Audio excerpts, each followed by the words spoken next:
First story. Wanna park and act like a jerk? Enjoy paying thousands. Years ago, I worked as a security officer in a high-traffic tourist area, the graveyard shift. One of my responsibilities was to make sure my building's loading/unloading zone is kept clear because at all hours of the day, we've got vehicles coming and going for people going to meetings, visitors, tourists, cabs, and so on. The curb is painted white and marked in a big bold letters, loading and unloading only, no parking. At the end of the zone there was a single handicap parking stall painted bright blue. Now the building I worked at was near a few large nightclubs, so every Friday and Saturday the area would be crazy busy with drunken fighting, vomiting, and so on. Clubbers would take advantage of my building's valet parking service and pay to park in our garage before heading out to one of the clubs across the street. Some clubbers would think they could get away with parking in our loading zone all night. My coworkers and I would aggressively patrol the area in the earlier evening hours and advise as many people as we could so they would leave and avoid getting a ticket. It was also better for us if they left, because when there were too many vehicles parked out front, traffic would come a complete mess regardless of the time of the day. Most people would be grateful for the information and leave. Occasionally, some douche would laugh in our faces, say something about pigs or rent-a-cops or whatever and leave their car anyway. In those cases, we'd call our city parking enforcement and they would get a $90 ticket for their troubles. On Saturday nights after finishing a round of patrols, I went to take a leak. On my way back out, I walked past dispatch and my buddy called me over to the surveillance bank. "Hey bro, you got one out front." I turned to the grainy feed just in time to see a piece of junk 97 BMW sloppily parking in front of our building. I murmured that I'd go out and advise the driver, but before I could leave, the driver exited his vehicle. My buddy and I watched in silence as the driver, a young black male adorned with flashy cheap bling, blocked the path of a couple girls walking by. He started hitting on them in the slimiest way possible, even trying to grab their hands at one point. He took out his phone and shoved it at them, presumably asking for their numbers. Eventually, the girls were able to dodge his grabbers and ran off toward the club across the street. He repeated this routine several more times with various groups of girls walking by, even taking out a small bottle of vodka from his back pocket and offering swigs. With each rejection, he gets angry and presumably cuss out the girls as they hurried off. Our cameras did not pick up audio, but this seemed a reasonable assumption. I sighed and looked at my buddy. Well, I guess I'll go talk to him. I made my way out to the front and approached him just as another group of girls ducked away from him. I called out to him. He turned and stared at me blankly. "Hey man, just wanted to let you know that this zone is for loading and unloading.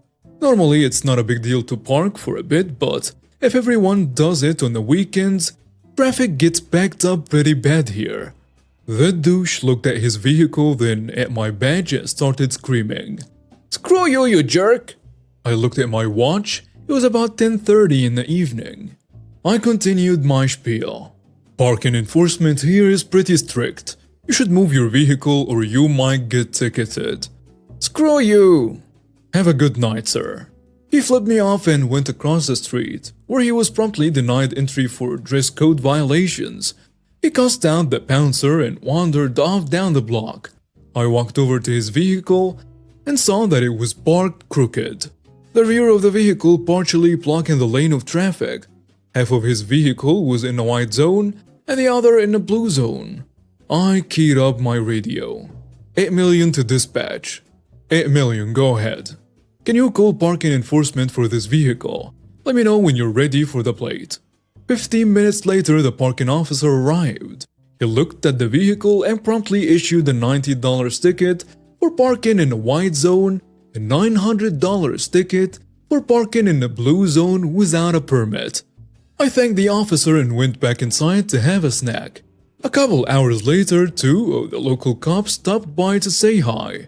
As Officer Morris and his partner walked over, dispatch radioed me. "Hey, 8 million. Is that Jones and Morris?" "Sure is." "You gonna do what I think you're gonna do?" "Yep." Officer Jones and I lit up our cigarettes as Officer Morris looked on disapprovingly. We all smoked and chatted for a bit, then I casually motioned over my shoulder at the BMW. "Hey Jones, check out the parking job on that jerk." We all walked over to the corner and looked at the vehicle. The two tickets stuck on the windshield flapping in the wind. Officer Morris grabbed one of the tickets, read it over and looked at me. "What's the story here?" I told him what happened and the driver's response. Officer Jones and Morris looked at each other. 8 million, you got the time?" "Yeah, it's 12:27 a.m. "Well, it's a whole new day now, isn't it?" Officer Morris proceeded to write another $90 ticket for the white zone, then another $900 ticket for the blue zone. He paused for a moment after finishing the second one.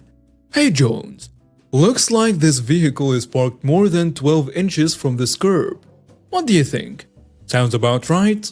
Officer Morris wrote another ticket for $120 and slapped it on the pile of tickets on the windshield. I shook both officers' hand and they left to continue their patrols. The next few hours of my shift went by fairly quickly. Around 5 a.m., dispatch scared me. "Hey 8 million, are you still on that call?" "Negative, I just finished clearing it." "Respond to dispatch ASAP." I ran down to the surveillance bank, where my co-workers were all gathered and laughing hard. Sunday was street cleaning day and the BMW was getting ticketed again by parking enforcement. After that, we all stopped by dispatch every 5 to 10 minutes to see if the owner had returned. Finally, at about 6 a.m., the douchebag came stumbling up the block, looking completely worn out. His formerly white t-shirt was stained and dirty and it looked like he'd lost at least one fight. We watched in suspense as he looked at the pile of tickets crammed together on his windshield and slowly removed them. He stood there, pants sagging below his knees, shuffling through each ticket as if he were a toddler with a handful of Pokemon cards. With a look of abject defeat on his face, he got into his vehicle and drove off. The whole room erupted in laughter and high fives. As the laughter died down, I picked up the office phone and started dialing. My co-workers eyed me curiously. I put the call on the speaker just as the call connected. 911, what's your emergency? Yeah, hi, I'd like to report a possible drunk driver. I have the vehicle and driver description when you're ready.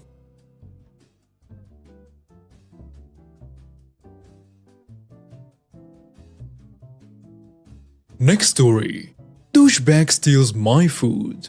I had my food stolen, except my office was private, with my director and me having the only keys. My office food thief would break into my office just to steal stuff out of my mini fridge/freezer.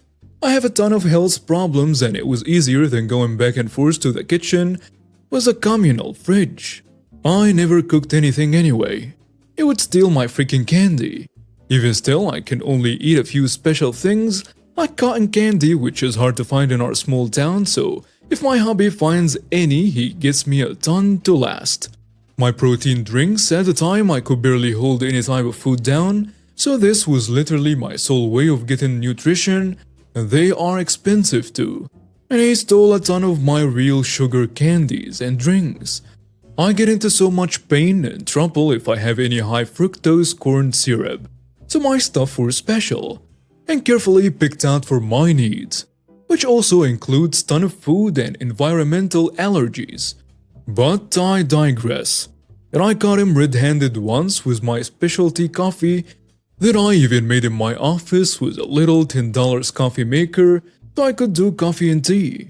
I wanna say I paid like $17 to $18 for it, and I was just angry. He had just brought the bag into the kitchen as I went in to wash my cup and saw it as he was trying to make a full pot with it, which would have used probably 1/4 of the bag. It was tiny but so good. My hubby started making me meals. I could only handle meat like fish, fresh beef, chicken, and so on. And one day he had made me 2 hamburger patties that were on a little on the small side. He knew about my thief and wanted to see if the patties would tempt him enough when he went in to steal drinks or whatever. And in his fashion, he ate one of the patties, straight out of my Tupperware with his hands. By the way, I always set up my webcam to record when I was away when things started to get light and disappear, so I had tons of videos. I would usually only be gone about an hour depending on what had to do. And he literally never wasted a chance. I ended up going to our executive director, head honcho, basically CEO just for a non-profit, and had my director and his with me. We worked in different departments, but in the same office, and the directors were at our central office. I explained how I had asked him on many occasions to leave my stuff alone. I also mentioned that legal action could be taken since my office has to be locked at all times if I wasn't there, because of extremely sensitive documents. Social security numbers, license numbers, tons of bank account numbers, and so on. This was a big deal because he was violating HIPAA and going against company policy, and also him breaking into my office to steal snacks. I had never been happier for our food pantry having a bad door, so at least he couldn't get to any food meant for clients. Needless to say, after I started that small thunderstorm, it turned into a boobnado because of all the questionable and shady crap he was doing. It came out that he was stealing money from clients, low-income clients. It's a non-profit that serves low-income and disabled families with a good pantry, eating assistance, rent assistance, you get the picture. So these poor people, no pun or offense intended, I just felt horribly for them after I found this out. Who were already broke and down to their luck would get into his bus a small one. And he would be just selling crap. It wasn't good crap either. It was all stuff that he bought at the auction. He would get expired food, expired candy. Besides, who the heck auctions off expired candy? Crappy old decor, things that he made, like the time he drilled a plastic bed ban on top of an old wagon. Dude's a lunatic. And there was so much other stuff going on. Apparently my food and drinks weren't the only ones being stolen. People just saw that they were going through it faster. Thankfully, with my webcam videos, I had edited down to just him coming in and getting things, and it was still almost 30 minutes long. He was fired. Poor, gone for good. Was the expression? Do not let the door hit you on the way out or something like that, I don't know. His wife, who also worked with us, ended up in my county, while also still working hers where she would do one county during one day and the other office a day after and repeat. She's an idiot too. It took me 2 years to train her and she still screws up. I left in February of 2017, when I just got too sick to continue. Just found I have MS, which explains some of the bodily betrayal. And since I left, I get an average of 30 Facebook messages a day where my clients looked me up on there so they could complain about what's going on. But obviously the only thing I could do now is to just give the clients that central office number, an extension for our director. So to end this ridiculous rant, it sucks to have people steal your food, especially in my case when I have such a restricted diet. Now in the industry he was in with a non-profit, he would drive the small bus I mentioned. It has 10 seats, but 2 can fold up for a wheelchair to be put on. He was also supposed to get his CDL so he could drive the bigger buses from the NP, and he was asked to do this in 2012, and surprise surprise, he still hasn't gotten it. His wife is a huge gossip with the other drivers since he used to be one. Oh, in our company, is the only one in 10 counties that are all wrapped around our country. So he won't be rehirable because of the theft. And more mess came to light after he left. Like seriously slacking on paperwork. We get government grants to run the company, so this is a huge deal. So now he's basically blackballed unless he wants to drive a school bus, which he will still need his CDL for. Even the garbage companies around here won't hire him because of an anonymous letter to all the ones within 50 miles. He did the trash collector thing for like 24 years before he changed to the bus. Still confused on how he drove the garbage truck before he started, now that I think about it. He had his own company, so I'm thinking maybe he just drove it with a regular license and prayed not to get into an accident or pulled over. Which is hella crazy to think about, but